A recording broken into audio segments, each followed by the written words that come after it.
Cette vidéo a pour but de vous présenter la démarche et réflexion à suivre afin d'imprimer en 3D une pièce modélisée sous SketchUp. Après quelques heures d'apprentissage du logiciel SketchUp, vous pouvez obtenir directement une pièce de ce type ou plus simplement télécharger dans la banque objet 3D une pièce se rapprochant à votre attente. C'est l'option que nous avons choisie.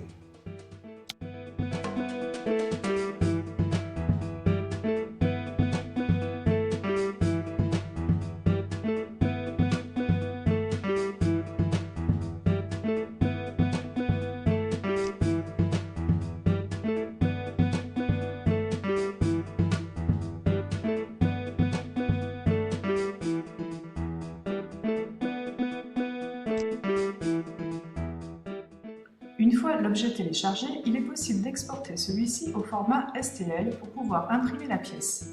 Dans notre cas, nous voulons obtenir une charnière opérationnelle.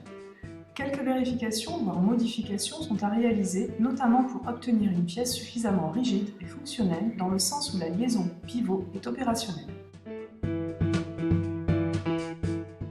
Pour ce qui est de la rigidité de la pièce, elle dépend de deux facteurs. Premièrement, l'épaisseur de la pièce.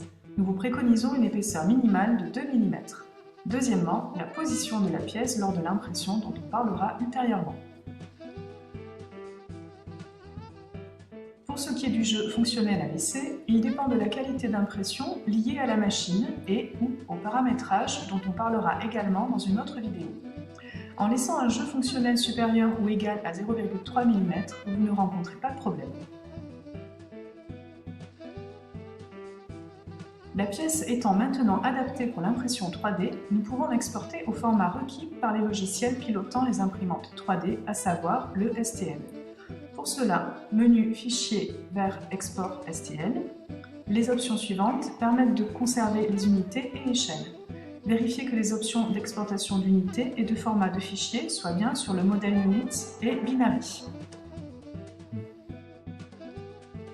Vous trouverez par ailleurs la procédure pour installer le plugin de conversion .skp vers .stl.